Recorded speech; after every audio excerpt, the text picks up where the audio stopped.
Alamin. Wassalatu wassalamu ala sayyidina Muhammadin asyrafil mursalin wa ala alihi wa sahbihi ajma'in. Subhanaka la ilma lana illa ma 'allamtana innaka antal alimul hakim. Qala rabbi shrah li sadri wa yassir li amri wahlul 'uqdatam min lisani yafqahu qawli. Nawaitu ta'alluma wa ta'lima li hadha wal istifada wa tadhakkura wa tadhkir wa naf'a wal intifa' wal hasalatu maksud fi kitabillah wa sunnati rasulih wa du'a ila al-huda wa dalala ala al-khair fi amratihi wa qurbihi wa thawabihi subhanahu wa ta'ala. Qala al-musannif rahimahullah ta'ala wa nafa'ana bihi wa bi ulumihi wa amadana bi asrari bid-darin amin. Akan kita lanjutkan membaca kitab Wasailul Usul ila Syama'il Rasul yang dikarang oleh Syekh Yusuf bin Ismail An-Nabhani. Pada pembahasan sebelumnya sudah kita bahas bahwa Rasulullah itu pernah berpesan, i'mal liwajhin wahidin yakfikal wujuha kullaha. Beramallah karena tujuan yang satu, yaitu karena Allah, maka segala kebutuhan dan keinginan juga hajat-hajatmu akan dikabulkan oleh Allah. Nah, sekarang kita akan melanjutkan pesan singkat Rasulullah yang berikutnya. Afdalul a'mal sururun tudkhiluhu ala muslimin. Sebaik-baik amal adalah kebahagiaan yang kamu masukkan kepada diri seorang muslim. Artinya apa? Artinya ibadah itu bukan hanya pada saat kita berzikir, ibadah itu bukan hanya pada saat kita membaca Al-Quran, ibadah itu bukan hanya urusan sholat, tapi ibadah termasuk amal yang afdal itu adalah kita menyenangkan orang lain, kita membahagiakan orang lain. Nah, membahagiakan orang lain itu ada banyak cara, bisa dari urusan agama atau urusan dunia. Misalkan belum makan, diajak makan, itu bagian dari idkhalus surur, menyenangkan orang. Jadi kalau menerjemahkan idkhalus surur, jangan memasukkan kebahagiaan, ya susah. Menyenangkan orang, membahagiakan orang, itu bagian dari ibadah. Itu bagian dari ibadah. Dikira itu bukan ibadah, itu bagian dari ibadah. Dan bahkan termasuk afdalul a'mal, sebaik-baik amal. Di dalam satu riwayat hadis yang lain disebutkan, afdalul a'mal an tudkhila ala akhikal mu'min sururan. Sebaik-baik amal adalah engkau membahagiakan saudaramu yang mukmin. Au taqdi anhu dainan, atau menghutangi kepada orang lain. Au tut'imahu khubzan, atau engkau memberi makan kepada orang lain roti. Ini contoh-contoh membahagiakan orang lain. Maka ibadah itu jangan cuma dilihat dari hal-hal yang sifatnya itu bacaan-bacaan atau gerak-gerik seperti sholat atau puasa, tapi termasuk ibadah, termasuk amal, itu juga membahagiakan orang lain. Gitu. Pesan Rasulullah yang berikutnya.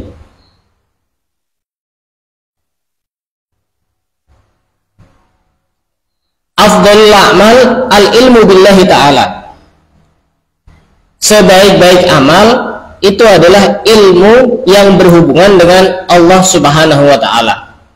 Misalkan ilmu tauhid, ilmu yang mempelajari sifat wajib bagi Allah, sifat mustahil bagi Allah, sifat jaiz bagi Allah. Ya, ini dari sudut pandang yang berbeda. Dari sudut pandang bahwa ilmu tauhid itu adalah ilmu yang afdal. Kenapa? Karena yang dipelajari adalah Allah. Sedangkan ilmu itu menjadi mulia tergantung apa yang dipelajari di dalam ilmu itu. Karena tidak ada yang lebih mulia daripada Allah, maka ilmu yang paling afdal, yang paling mulia itu adalah ilmu tauhid, ilmu akidah di satu sisi yang lain. Tapi di satu sisi yang lain, ilmu fikih juga tidak kalah penting. Makanya semua itu sama-sama penting. Semua itu sama-sama penting. Dan orang itu Termasuk yang tadi itu, termasuk afdhalul a'mal itu membahagiakan orang lain. Pernah ada satu murid itu diperintahkan oleh salah seorang ulama yang sama-sama juga ulama ini sebenarnya dulunya itu. Dia lagi itikaf di masjid. Cuma gurunya ini bilang, kamu bantu itu fulan bin fulan ada di sana. Itu dia butuh pertolongan, butuh bantuan. Dia bilang, saya lagi itikaf. Wahai Syekh, justru kamu bantu orang lain itu jauh lebih afdal dibanding kamu itikaf. Kenapa sih kok itu termasuk afdhalul a'mal? Karena kaidahnya itu al-muta'addi afdalu minal qasir. Amal atau kebaikan yang sifatnya itu berpengaruh, ada hubungannya dengan orang lain, bermanfaat untuk orang lain, itu jauh lebih utama dibanding amal yang sifatnya stagnan, dia cuma berhenti kepada dirinya sendiri. Contoh-contoh, baca Quran, yang dapat pahala siapa? Dia sendiri. Wiridan, dia sendiri. Sholat, dirinya sendiri. Dzikir, dirinya sendiri. Ngajar ilmu, orang lain. Yang ada hubungannya dengan orang lain itu jauh lebih utama dibanding yang manfaatnya itu cuma terbatas kepada dirinya sendiri. Makanya dikatakan afdhalul a'mal idkhalus surur ala akhi. Sebaik-baik amal itu adalah membahagiakan saudara kita, membahagiakan orang lain. Gitu. Contohnya yang lain apa? Nyenangkan orang itu contohnya apa? Ketemu, senyum, itu bagian dari menyenangkan orang. Coba kalau kamu ketemu sama orang, dia tidak senyum itu, kita sendiri tidak ngerasa senang gitu. Kita sendiri tidak ngerasa senang. Dikasih makan, waktu kita bertamu, dipuji makanannya, enak, luar biasa, masya Allah. Itu kadang-kadang kita itu memang niat muji, tapi kadang-kadang tuan rumah itu salah paham. Dikira kita itu pengen dibawakan. Saya pernah begitu. Saya puji dong benar-benar enak. Pas pulang, karena bilang enak ya dibawakan. Padahal saya tidak niat minta itu. Ya, tapi tidak apa-apa karena niatnya tidak minta. Kecuali niatnya minta itu berarti tomak kepada orang lain. Gitu. Dikatakan afdhalul a'mal al-ilmu billah. Sebaik-baik amal, semulia-mulianya amal itu adalah ilmu yang berhubungan dengan Allah. Kemudian lanjutannya innal ilma yanfa'uka ma'ahu qalilul amali wa katsiruhu. Sesungguhnya ilmu itu bisa bermanfaat kepadamu baik ketika kamu melakukan amal sedikit maupun ketika kamu melakukan amal banyak. Beda loh amalnya orang yang punya ilmu dengan amalnya orang yang tidak punya ilmu. Sedikit atau banyak, tapi ada ilmunya, ada teorinya, ada tata caranya ketika dia beribadah, itu jauh lebih bermanfaat. Wa innal jahla la yanfa'uka ma'ahu qalil amali wa la katsiruh. Sedangkan bodoh itu tidak bermanfaat kepadamu baik kamu melakukan amal yang sedikit atau melakukan amal yang banyak. Kalau dibandingkan, misalkan orang itu bodoh, amalnya, sholatnya 100 rakaat. Satunya orang berilmu, sholatnya cuma 2 rakaat. Bisa jadi yang 2 rakaat ini karena didasari dengan ilmu, 2 rakaat ini jauh lebih berkualitas dibanding yang 100 rakaat. Kenapa? Karena ilmu. Maka ilmu itu penting. Ilmu itu penting. Jangan sampai kita berhenti untuk mencari ilmu. Ada cerita. Dulu itu ada namanya Habib Muhammad bin Abdullah Al-Haddar. Beliau ini termasuk gurunya Habib Umar dan juga sekaligus mertuanya Habib Umar. Habib Muhammad bin Abdullah Al-Haddar. Dulu beliau pernah nyantri, pernah belajar kepada namanya Habib Abdullah bin Umar Asy-Syatiri. Habib Abdullah bin Umar Asy-Syatiri ini abahnya Habib Salim Asy-Syatiri. Beliau ini mondok, beliau yang Habib Muhammad ini asli Baydha. Baydha itu ujung Yaman sana. Baydha, kemudian mondok di Tarim di pondoknya Habib Abdullah bin Umar Asy-Syatiri. Habib Muhammad ini ketika mondok ini mondoknya cuma sebentar, 4 tahun. Tapi beliau ini kalau belajar itu di Sutuh. Tahu Sutuh? Sutuh itu lantai 2, cuma yang los-losan, tidak ada gentengnya, tidak ada temboknya. Itu biasanya orang-orang Arab itu pasti punya begitu, tahu? Semacam lantai 2 masih dak-dakan tuh, masih belum dilanjutkan. Cuma di pinggir-pinggirnya itu ada semacam pembatas kecil gitu, keliling gitu. Apalagi di musim dingin, itu beliau mujahadahnya ketika belajar itu begitu. Dinginnya di Tarim itu kayak apa? Luar biasa dinginnya itu, sampai pecah-pecah bibir, kaki juga pecah-pecah. Itu sengaja belajar di situ, di atas, di lantai 2, dan sengaja belajar ini di pinggir-pinggir. Kenapa? Di pinggir. Bukan, kalau dia ngantuk, otomatis dia jatuh. Itu ceritanya, itu saya dengar ceramah dari salah seorang habaib. Ceritanya itu beliau itu kalau pas benar-benar ngantuk dan sampai tertidur, itu beliau cari jabiah. Jabiah itu semacam kolam kecil di masjid-masjid yang ada di Tarim itu ada. Itu biasanya kadang-kadang bisa digunakan untuk wudhu. Semacam kolam kecil gitu. Lebih dari 2 kolam. Kadang-kadang juga digunakan untuk cuci kaki. Kolam kecil. Itu beliau berendam di situ sampai sebegini. Sambil baca kitab. Itu mujahadahnya orang dulu itu. Sehingga tidak heran kalau Habib Muhammad bin Abdullah Al-Haddad ini walaupun mondoknya cuma 4 tahun punya murid seperti Habib Umar. Coba. Yang siapa yang tidak kenal Habib Umar? Juga punya murid namanya Habib Zain bin Ibrahim bin Sumait, seorang ulama yang sangat alim. Syafi'i hadzal zaman. Imam Syafi'i yang masa sekarang ini ya Habib Zain bin Ibrahim bin Sumait. Sampai Habib Zain ini pernah mondok di Habib Muhammad bin Abdullah Al-Haddad ini selama 25 tahun. Habib Umar mondok di Habib Muhammad ini selama 10 tahun. Kita itu harus punya yang begituan itu. Setidaknya setiap hari kita harus dapat satu faedah ilmu. Jangan sampai terlewatkan 1 hari kita tidak dapat ilmu sama sekali. Harus ada itu. Harus ada. Contoh yang lain nih, biar kita termotivasi untuk selalu cari ilmu. Ada namanya Habib Ahmad bin Zain Al-Habsyi.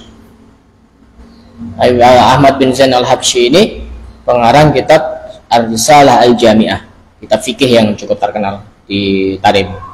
Nah, Habib Zain ini punya guru namanya Habib Abdullah bin Alawi bin Muhammad Al-Haddad, pengarang Rotib Haddad. Habib Ahmad ini jarak rumahnya dengan rumah gurunya itu sekitar, kalau sekarang itu sekitar perjalanan 50 menit sekitar itu. Dulu tidak ada mobil, dulu tidak ada sepeda, jalan kaki. Dan itu PT itu beliau lakukan untuk ngaji kepada Imam Haddad. Dan beliau tidak nginep di rumahnya Imam Haddad karena beliau punya ibu yang sudah sepuh yang butuh ditemani di rumah. Bayangkan tiap hari. Sebegitu hebatnya. Sampai Imam Haddad ini punya anak namanya Habib Alwi bin Abdullah bin Alawi bin Muhammad Al-Haddad. Habib Alwi ini karena tahu bahwa abahnya ini seorang wali kutub, beliau ini sangat fanatik bahwa yang menjadi guru futuhnya itu adalah abahnya sendiri.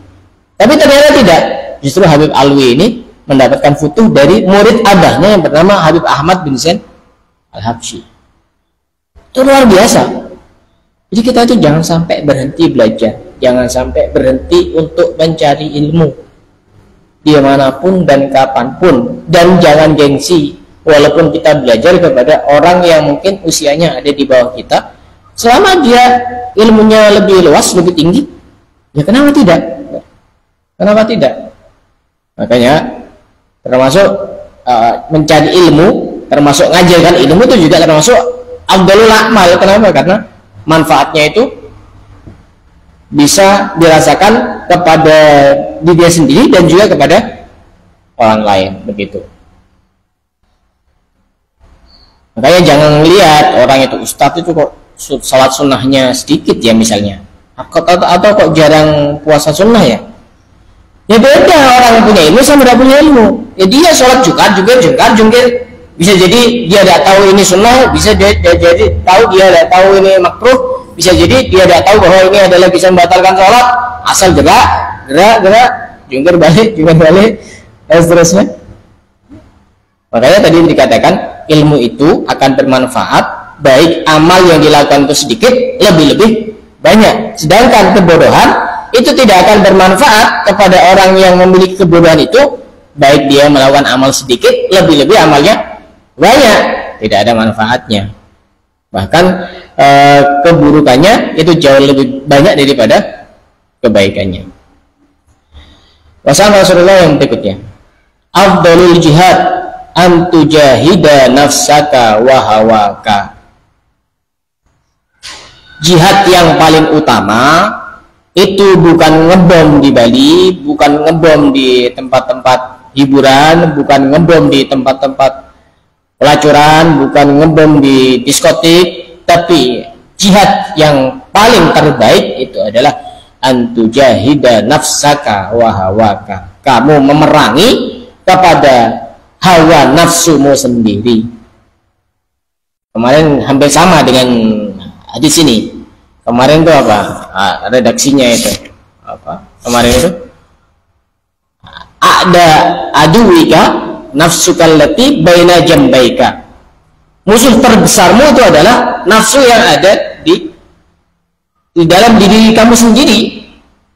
Nah, ini jihad yang paling utama itu adalah jihad melawan hawa nafsu diri kita. Innan nafsa la ammaratun bisu. Nafsu itu memang punya kebiasaan mengajak kepada keburukan. Jihad itu jihad, harus jihad. Pagi enaknya tidur, jihad, perang, lawan. Karena kalau tidak dilawan, apa kata Imam Busiri? Wan nafsu katifli intuhmilhu syabbala hubbir radai wa intuftifu wa intuftimhu yanfatimi. Nafsu itu seperti anak kecil yang sedang menyusu. Itu kalau ibunya kasihan terus, nyusu sampai besar, tidak tega, kasihan, nanti takut rewel, takut nangis. Nafsu juga begitu. Kalau tidak dilawan, manja itu nanti. Tapi kalau dilawan, nanti seperti anak kecil itu. Kalau sudah terbiasa, sudah enak nanti, orang tuanya enak. Nah, nyiksa, tidak ini, tidak begitu. Karena dia sudah tidak nyusu, sudah berhenti untuk minum susu, minum ASI. Maka nafsu juga begitu. Sehingga dikatakan ketika Rasulullah dan para sahabatnya selesai pulang dari perang Badar, beliau mengatakan raja'na min jihadil asghar ila jihadil akbar. Kami ini pulang dari jihad yang kecil menuju jihad yang besar. Sahabat merasa heran, ini masa dikatakan jihad kecil padahal jumlahnya orang Islam cuma 313 orang, sedangkan jumlahnya orang kafir ribuan orang. Dikatakan jihad yang kecil. Nah, ini para sahabat penasaran, wa ma jihadul akbar ya Rasulullah? Jihad yang besar itu apa ya Rasulullah? Jihadun nafsi, jihad melawan hawa nafsu. Jadi kita itu setiap hari ada musuh yang tidak jauh, ada di dalam diri kita sendiri. Musuh kita yang paling berat, yang paling berbahaya adalah musuh melawan hawa nafsu. Nah, hawa nafsu itu nanti ketika kita sudah terbiasa untuk melawan, berperang melawan nafsu, nanti nafsu itu akan menjadi yang awalnya an-nafsul ammarah, dia akan menjadi ya ayyatuhan nafsul mutmainnah. Sudah nafsunya sudah jinak. Jadi kita bisa menjinakkan nafsu itu bisa. Dengan cara apa?